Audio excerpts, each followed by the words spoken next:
Good evening and welcome to Primetime News here on TV1. I am Disal Kapuge for the Newsfirst team, where the people come first. Let's first start by taking a look at the headlines.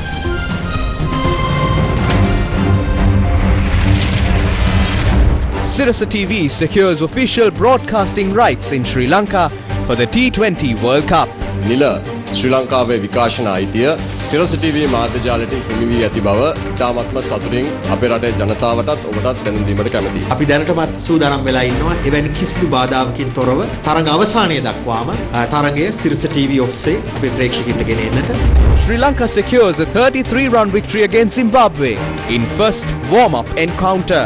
Arjuna Mahendran and 9 others released from charges under the Public Property Act in the first bond scam case. Sri Lanka among 54 poor nations urgently in need of debt relief, a UNDP report reveals. Sri Lanka downgraded from a lower middle income country to a low income country for ease of financial support. ඒ ජාත්‍යන්තර ආයතන වලට මැදිහත් වීම පාසු කිරීම සඳහා නැවතත් රට අඩු ආදායම් ලබන රටක වර්ගීකරණයට ඇතුළු කරන්නට කියන ඉල්ලීම ඇතුළත් කැබිනට් පත්‍රිකාවට අනුමැතිය ලැබුණා. GL, Dulles and Dudya Gammampila at the SLFP headquarters. And now in your top story, Sirasa TV has been awarded the official television rights in Sri Lanka for the long-awaited ICC Men's T20 World Cup 2022 to be held in Australia from the 16th of October to the 13th of November. The announcement of the official television rights holders in Sri Lanka for the ICC Men's T20 World Cup 2022 was announced in Colombo on Tuesday in the presence of the senior management of the Capital Maharaja Group, officials from Sri Lanka Cricket, senior cricketers including former captain Arjuna Ranatunga, journalists and others. Executive Group Director of MTV Channel Private Limited and Capital Maharaja Group, Shevan Daniel, made the announcement on securing the television rights. එළඹෙන ICC T20 I am pleased to announce that Sirasa TV has secured the official television rights in Sri Lanka for the long-awaited ICC Men's T20 World Cup 2022. ඉතාමත්ම සතුටින් අපේ රටේ ජනතාවටත් ඔබටත් දැනුම් දීමට කැමැතියි. අපේ රටේ ක්‍රීඩා ඉතිහාසයේ විකාශන අයිතියකට ආයෝජනය කරපු This is a milestone event given the trying times we are in. However, the MTV Channel Private Limited is always with the people and operates by the side of the people. Therefore, we reached a decision. This is probably the largest investment made to secure the television rights for a sporting event in Sri Lankan history. The reason why we decided to make such a massive investment during these trying times is because Sirasa must do this for the people's happiness and their aspirations. Sports fans are well aware that in 1982, our late chairman, Mr. R. Rajamahendran, played a leading role to secure Test status for Sri Lanka. We must not forget his dedication towards cricket. It has been over a year since his passing. Yet, we are pleased to realize his vision for cricket. We saw the leadership and enthusiasm in the team that played in the Asia Cup. We believe that Sirasa must be a pillar of strength to this team when they travel to Australia to play in the World Cup. ඉතින් අපි හිතුවා මෙවැනි තරුණ කණ්ඩායම ඔස්ට්‍රේලියාවට ගිහිල්ලා අපේ රට වෙනුවෙන් ලෝක ශූරතාවයකට මුහුණ දෙන අවස්ථාවකදී අනිවාර්යෙන් සිරස අනිවාර්යෙන් ඔවුන්ට රුකුලක් විය යුතුයි කියලා. Attorney Susara Dinal, the CEO of MTV Channel Private Limited, elaborated on how the matches would be aired. පළමු වටේ තරඟ 12ක් තිබෙනවා. දෙවන වටේ තරඟ තිබෙනවා. The first round will have 12 games and then there is a second round. All the matches will be aired on Sirasa TV. These matches can be viewed using the terrestrial television frequency used to watch normal Sirasa TV programs. The vision of the ICC is to ensure that the matches are broadcast without any interruption. Therefore, there will be no interruptions on Sirasa TV. There are matches that will start at around 4:30 or 5:30 in the evening and go on until 8 p.m. Our viewers might assume that the broadcast will be stopped for the news or a teledrama. There will be no such interruption. The entire match will air on Sirasa TV. The World Cup will start on Sunday and will end on the 13th of November with the final. All matches will air without any interruption and pre- and post-match programs have also been planned. We have prepared several special programs for this Cricket World Cup. වැඩසටහන් තරඟයට පෙර තරඟයට පසුව තවත් රාත්‍රී කාලයේදී දිනපතාම ඉතාම විශේෂ වැඩසටහනක් ඒ වගේ වැඩසටහන් ගණනාවකුත් අපි මේ ලෝක කුසලාන තරඟාවලිය වටේට සූදානම් කරලා තිබෙනවා. Secretary of Sri Lanka Cricket, Mohan De Silva, also joined the briefing. Sri Lanka Cricket පාලක මණ්ඩලය වෙනුවෙන් අද මම On behalf of SLC, I extend my gratitude to MTV Channel Private Limited for securing the television rights for Sri Lankan viewers. MTV Channel Private Limited is one of the leading television networks in Sri Lanka, and they are going to broadcast all the matches with much dedication at a time when the viewers too have high hopes. හුඟක් තිබෙන අවස්ථාවක MTV Channel Private එක ඔවුන්ට ලොකු දායාදයක් වෙයි කියලා මේ තරඟාවලි නැරඹීම ගැන. Group Director and Group CEO of the Capital Maharaja Group, Sunil Kanodia, also spoke at the briefing. Economics is not the only thing that drives the country. There are also social responsibilities. You should know that Sri Lanka is one country where cricket is like religion. And company like MTV and Maharaja Group couldn't be, lagging behind in terms of providing this fun and kind of what integrates the country together, where everyone from poor to rich, from young to old, loves to watch cricket. But I know the kind of the happiness that comes when you win the World Cup, and Sri Lanka is a very strong team at the moment. And when you are united as socially together, economics follow. Sometimes economics comes first, so social comes second. Sometimes if you can rigmarole the people, kind of rejuvenate people's feelings with social, integration, the economics can also follow. Veteran cricketers and journalists also expressed their views following the briefing. I am pleased that Sirasa has been granted this opportunity after many years. It was the Maharaja Group that got involved with the issues faced by players when I was a player and captain. We must remember the late Mr. R. Raj Mahendran, because he always stepped in when the players were treated unjustly. He always provided them with the opportunity. කාලයක කොච්චරද කියලා බලන්නෙත් නැහැ හොඳම කාලයද කියලා බලන්නෙත් නැහැ ක්‍රීඩකයන්ට අවස්ථාව ලැබලා දීලා තියෙනවා. අපි දැක්කා පහුගිය ආසියානු කුසලාන අපේ කණ්ඩායම. We witnessed how the team played at the Asia Cup. It's clear our team is mentally and physically prepared. The team will be able to pass the qualifiers with ease. Sirasa is a media institution that is always with sports and has supported sports. It is great that the matches will be aired covering the entire island, and this is a good opportunity for the fans as well. හැම අසක්මුලක් නෑරම මිනිස්සු බලනවා. ඉතින් මම හිතන්නේ ඒක හොඳ අවස්ථාවක් විශේෂයෙන් ප්‍රේක්ෂකයන්ට තරඟ නරඹන්න තියෙන එක. මම හිතන්නේ අනිත් රටවල් එක්ක When we compare our team to others, I do not believe we are behind them. Cricket is a game of confidence, and our team is in a good position. The Sirasa network provides good coverage and a good support for the game. I hope to join Sirasa in this journey ahead. බලලා සිරසත් එක්ක එකතු වෙලා මේ ගමන ඉදිරියට යන්න. සිරස ජනතාවත් එක්ක ඉන්න මාධ්‍ය ජාලය. Sirasa is a network with the people. Everyone is waiting for the World Cup to begin. As a journalist, I am thankful for the Sirasa network for its contribution to the people. සිරස දායකත්වයේ දීම ඔවුන්ට ස්තුතිවන්ත වෙන මේ අවස්ථාව ලබාගෙන ජනතාවට ලබා දීම පිළිබඳව. මෙවර තරගාවලියේ යම් පෙරලියක් සිදු කළ හැකි කණ්ඩායමක්. Sri Lanka has been named as a team that can bring a change to this World Cup. We are thankful to the Capital Maharaja Group for the opportunity to air the World Cup across the island. මාධ්‍ය මෙහෙවරක් කිරීම සම්බන්ධයෙන් දැනට ඉන්න කණ්ඩායම සමබර කණ්ඩායම. The current team is well balanced, and we hope they will be able to reach the finals. All Sri Lankans are waiting for the World Cup to begin. ශ්‍රී ලාංකිකයෝ වශයෙන් සියලු දෙනාම උතුර දකුණ කියලා ભેදයක් නැහැ. මේ තරඟ නැරඹීමේ පිපාසාවෙන් තමයි ඉන්නේ. ක්‍රිස් සිල්වර්වුඩ්ගේ පැමිණීමත් සමගම කණ්ඩායමේ නව පිබිදීමක්. Chris Silverwood, taking charge of the team, gave a new boost. Sri Lanka has improved in terms of fielding as well. We can have hopes on our team at this year's World Cup. When we consider the service rendered towards cricket, the Capital Maharaja Group has done a lot. Most of the cricketers from Arjuna Ranatunga to Dulip Mendis have played for the Capital Maharaja Group. I am happy that they have been given this opportunity. Arjuna Ranatunga ඉඳන් Dulip Mendis දක් සියලුම ක්‍රීඩකයින් වගේ සේවය කරේ මහරජා ආයතනයේට. උන්ට මේ අවස්ථාව නැවත ලැබීම ගැන මම ඉතාමත් සන්තෝෂ වෙනවා. The curtain raiser of the ICC T20 Cricket World Cup will take place on Sunday, the 16th of October 2022. Sri Lanka will take on Namibia at Kardinia Park Stadium in Geelong, Australia. And Sirasa TV will start its live broadcast from 8 a.m. The official ICC T20 World Cup broadcaster in Sri Lanka. And hopefully they'll be bringing another cup home and we'll be celebrating, and you can watch all the action on Sirasa. Really happy to have it back on Sirasa TV. It's a big thing. This comes at a good time. It comes when the country is facing severe economic troubles and social upheaval, and cricket has the ability to unite, and for that reason this is just the right timing and just the thing the country needs. Sirasa TV has secured the broadcasting rights for the ICC T20 Cricket World Cup. As journalists, we are aware of the difficulties in obtaining such rights given the dollar crisis in the country. We will report from Australia as journalists. Sirasa has given a great opportunity to the sports fans in Sri Lanka. Sri Lanka ක්‍රීඩාලෝලීන්ට ලොකු අවස්ථාවක් මතන සිරස TV ඔස්සේ මේ ලෝක කුසලයන් ආරම්භන්න පුළුවන්. Cricket is not just a sport here in Sri Lanka.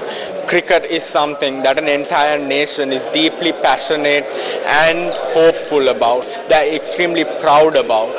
And when the Sri Lankan cricket team takes centre stage at this year's edition of the ICC T20 World Cup in Australia, the team is not only representing the country, the team is not only playing a sport, they are representing the people of Sri Lanka, and they are carrying the hopes, dreams and desires of 22 million Sri Lankans across an island nation. And I'm happy to let you know that the biggest media network in Sri Lanka, Sirasa TV, will broadcast every single match live and exclusively on Sirasa TV on this year's edition of the ICC T20 World Cup, the ICC T20 Men's Cricket World Cup in Australia. I'm Nisal Suryaraj reporting for Newsfirst. Sri Lanka registered a commanding win on day 2 of T20 World Cup warm-ups. Sri Lanka kicked off their ICC Men's T20 World Cup campaign on a bright note as they registered a comprehensive 33-run win against Zimbabwe in their warm-up match in Melbourne earlier today.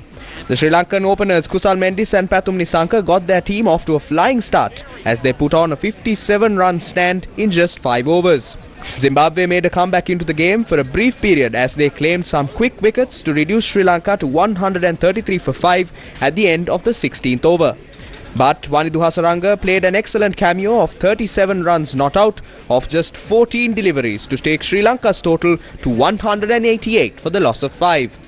The Zimbabwe openers put on 39 runs in just 3 overs, and after reaching a score of 61 for 2 in 7 overs, they looked well on course towards their target. But the match kept slipping away from the Zimbabweans afterwards as Sri Lankan bowlers bowled tight lines and lengths and made inroads to the match. In the bowling department, Mahesh Theekshana was the pick of the bowlers for Sri Lanka, claiming 3 scalps for 44 runs, while Chamika Karunaratne secured a couple of wickets and Wanidhu Hasaranga bowled an economic spell of 4 overs for 22 runs. 4 teams, including Sri Lanka, made it to the next stage of the Women's Asia Cup 2022, which is the semi-finals, before the conclusion of all the fixtures on the final day of the league stage. Sri Lanka have made it to the semi-finals of the Women's Asia Cup 2022 alongside Thailand, India and Pakistan. Pakistan women, however, defeated Sri Lanka women by 5 wickets in the Women Asia Cup. Sri Lanka women had started well and were 58 for 1 wicket, but after Chamari Atapattu was out for 41, they lost the plot and Umaima Sohail came into her own. Umaima Sohail started with an impressive 5-wicket haul to help Pakistan women restrict Sri Lanka women to 112 runs. Pakistan women reached the target in the 19th over of the contest. Take the win here with a series. Let's now cross over to a short commercial break and come back for more news. News First, main sponsor. 25% for 2 months, 25.5% for 4 months. Valuable FD.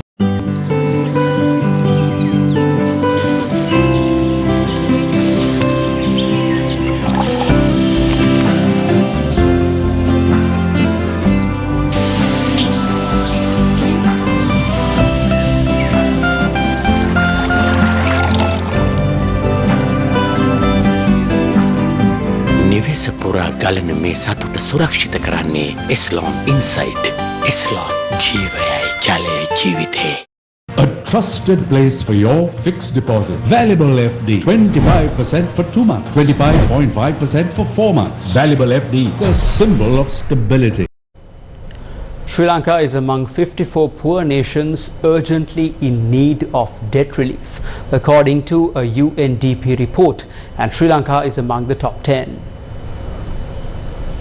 Cascading global crises have left 54 countries, including Sri Lanka, home to more than half of the world's poorest people in dire need of debt relief. In a new report, the United Nations Development Programme warned that dozens of developing nations were facing a rapidly deepening debt crisis and that the risks of inaction are dire. UNDP said without immediate relief, at least 54 countries would see rising poverty levels. Additionally, desperately needed investments in climate adaptation and mitigation will not happen. This is a worrisome situation since the affected countries were among the most climate vulnerable in the world. The UN agency said debt troubles had been brewing in many of the affected countries long before the COVID-19 pandemic hit. According to available data, 46 of the 54 countries had amassed public debt totaling to $782 billion in 2020. Argentina, Ukraine and Venezuela alone account for more than a third of that amount.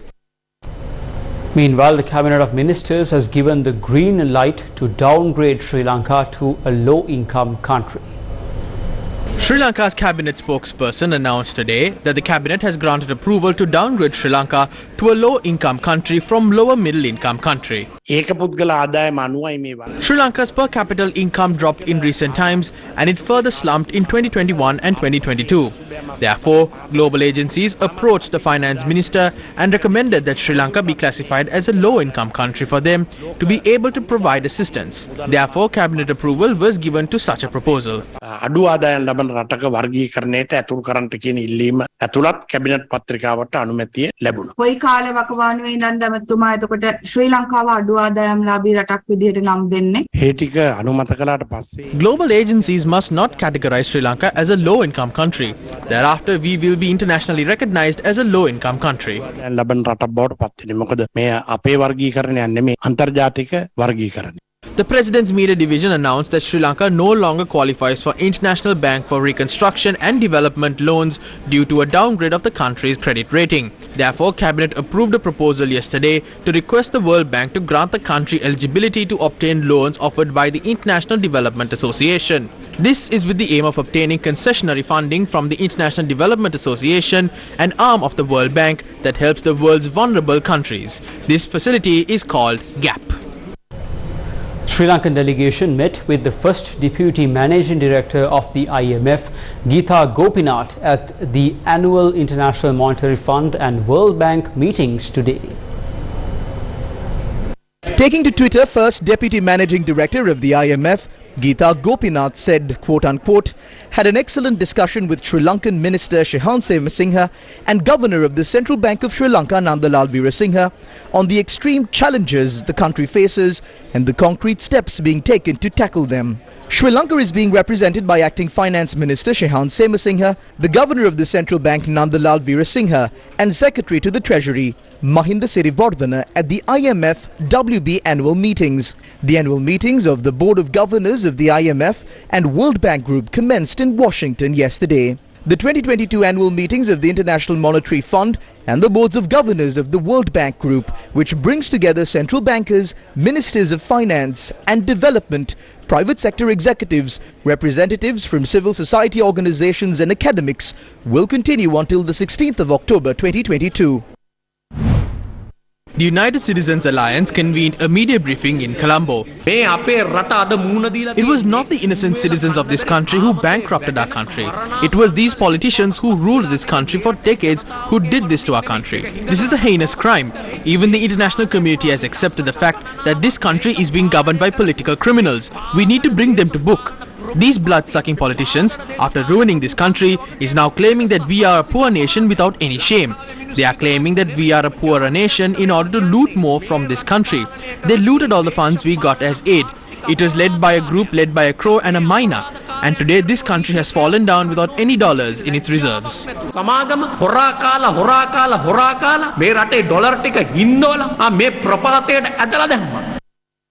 Former Central Bank Governor Arjun Mahendran and 9 other people who were accused in the first bond scam case of 2015 were released from the charges filed under the Public Property Act by the Colombo Permanent High Court trial at bar today.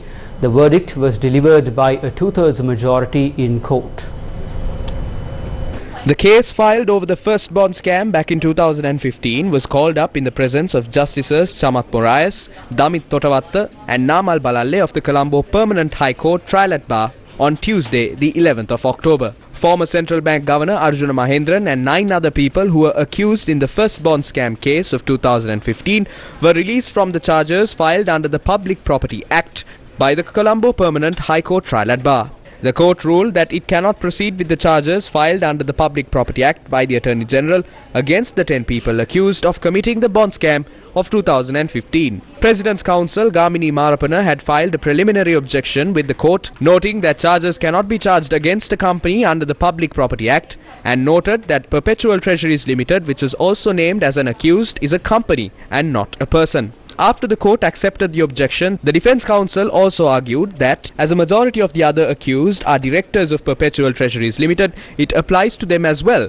and therefore the charges under the Public Property Act filed against them cannot be taken forward. Thereby, the Justice of the Permanent High Court Trial at Bar ordered for all other charges to be taken up for a trial, leaving the charges filed under the Public Property Act on the 16th of December 2022. The case was filed against the 10 accused under 23 counts for committing the bond scam on the 27th of February 2015 and causing a loss of 688 million rupees to the government. The accused are former CBSL Governor Lakshman Arjuna Mahendran, former CBSL Deputy Governor P. Samarasiri, Perpetual Treasuries Limited, Arjun Joseph Aloysius, Kasun Palisena, Jeffrey Joseph Aloysius, Pushya Chandra Gunawardana, C. Ranjan Hulugalle and Muturaja Surendran. 2 Australian men have been charged with bribing Sri Lankan officials to secure infrastructure contracts worth millions of dollars. 2 Australian men were arrested last month after a decade-long investigation spanning several countries. The men, aged 67 and 71, worked for a company that has been accused of misconduct in South Asian countries. They are yet to respond to the charges and will face court today. The Australian Federal Police says the men arranged bribes of more than $190,000 to government officials between 2009 and 2016. The bribes were allegedly made in the pursuit of 2 Sri Lankan projects, which police did not name, that were worth 14 million Australian dollars. A complaint was lodged at the police headquarters today by the Young Journalists Association against the interruption caused by the lawyers and professionals who protested yesterday at the Golf Face Green. The Young Journalists Association first attempted to lodge a complaint at the Fort police station. The police interrupted a peaceful demonstration. There we showed them proof of the email and WhatsApp messages we sent to the OIC informing him of the protest 6 hours prior to the protest. But they interrupted our march, stating that we haven't provided them information. Now we came to the Fort police station to file a complaint on it, and the OIC is saying that he cannot accept this complaint. Later, the group went to the police headquarters. We lodged 2 complaints to the police headquarters. One was against the interruption they caused and the other was the inhumane way they treated us. Then we lodged a separate complaint against the OIC for the inhumane way he treated the protesters. The unfortunate incident that a minor had to experience during Sunday's Golf Face protest is being widely discussed, and a complaint was also filed seeking an investigation. A movement calling themselves the Nava Janata Peramuna visited the National Child Protection Authority in Colombo to demand an investigation on children being brought to active protest sites. Children are being marketed during these protests. When arguments broke out with the police and when police attempted to arrest the man, he raised his child in this manner. The child was held hostage by the father or whoever this person is. This is child abuse. These are acts of terror. Children are being used for petty political objectives. The national organizer of the Samagi Vanita Balavegya, Hirunika Premachanda, was also at the National Child Protection Authority. I am a mother and I too carry my small child to the Aragale protests. There are no elders to take care of the small children. That is the situation in some households. So for whom are the parents taking part in these protests? They are taking part to voice against the injustice caused to their children. No one can say that children were used as a shield. The chairman of the National Child Protection Authority has said children were used as a security shield. No parent can use their child as a human shield against the police. If the police just allowed the parents and their kids to remain with their boards, this would not have happened. There is no law that barred children from attending a protest site.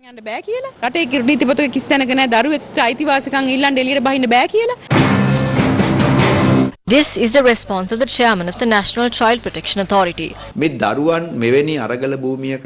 party has requested intervention to consider the use of children during protest as an illegal act. At the same time, there are other factions that oppose this view. The complaint is that police acted in a manner that was uncomfortable towards the children during a protest. It requests for an investigation. We have accepted both complaints and both complaints will be investigated independently. I only requested that children not be used as human shields. I did not say that children were being used as a shield during this protest in question.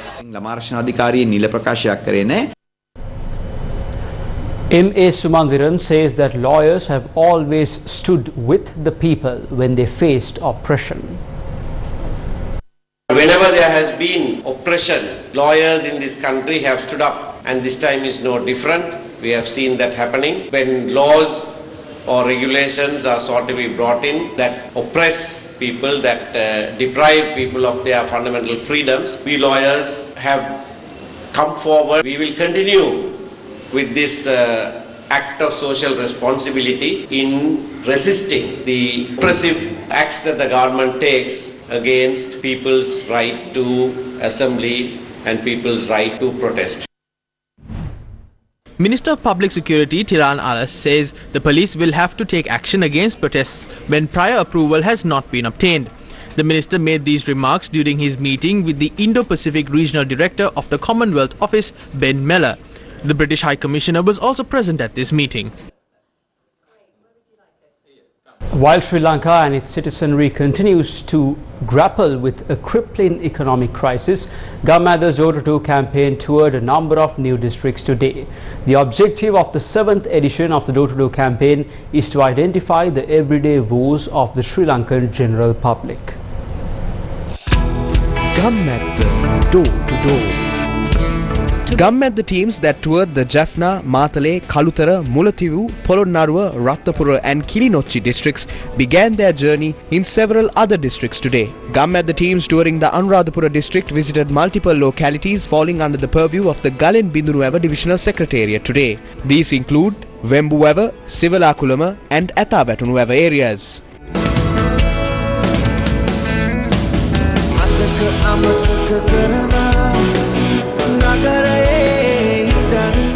Farming is the lifeblood of many residing in the village of Sivalakulama. However, their professions have been severely affected owing to the shortage of fuel, pesticides and fertilizer.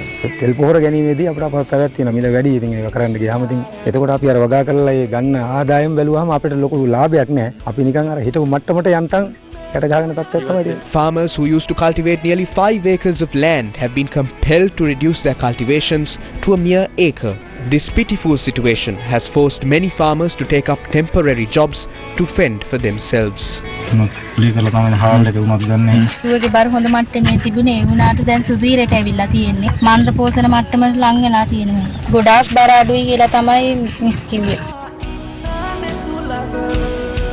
Gum at the teams visiting households in the Gaul district came across a multitude of inconveniences faced by the people. 25 families that were relocated following the tsunami reside in the Lansiawata village in the Balapitiya Divisional Secretariat amid many hardships. The houses they reside in are in a dilapidated state.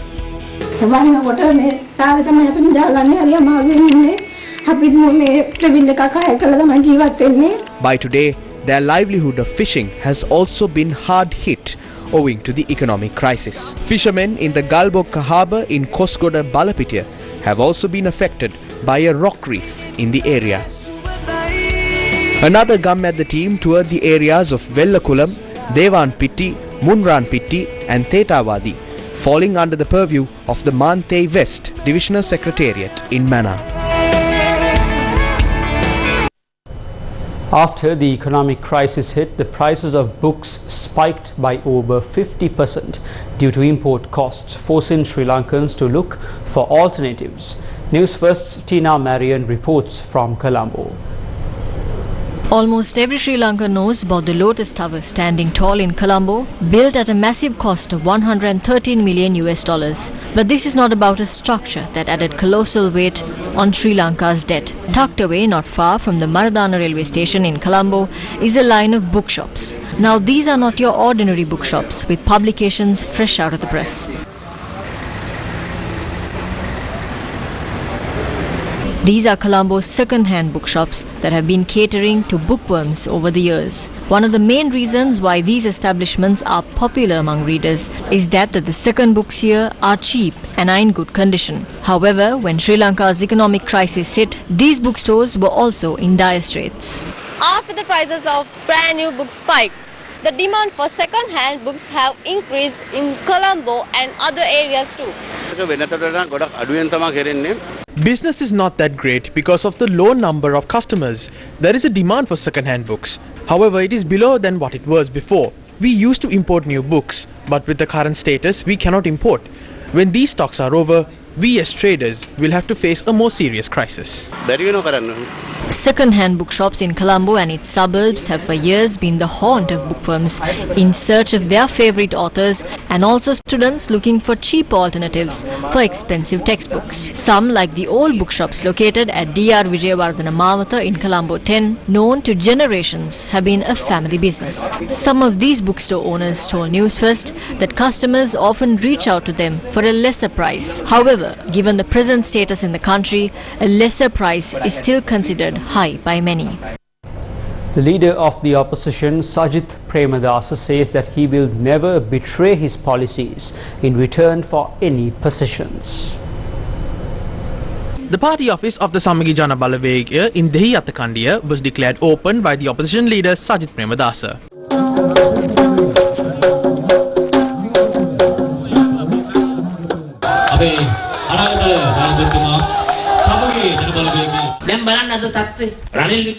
Let's say we accept Ranil Wickremesinghe as the president, but under whose instructions did he appoint those 38 MPs as state ministers?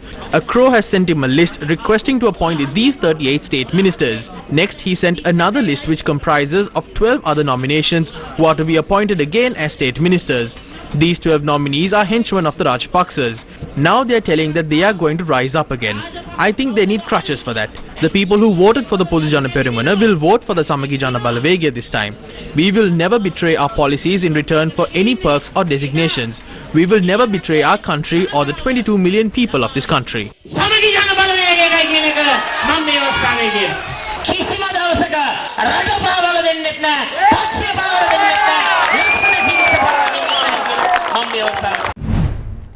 Several political figures, including Professor G.L. Piris, Dalas Alaha Peruma and Uday Gamampilla, attended a Pirit chanting ceremony at the Sri Lanka Freedom Party headquarters last night.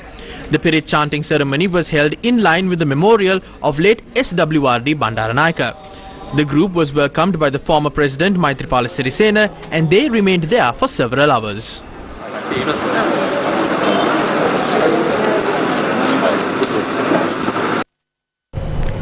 And that's a wrap of Primetime News here on TV1. As always, thank you for watching. Stay safe, take care and have a good night.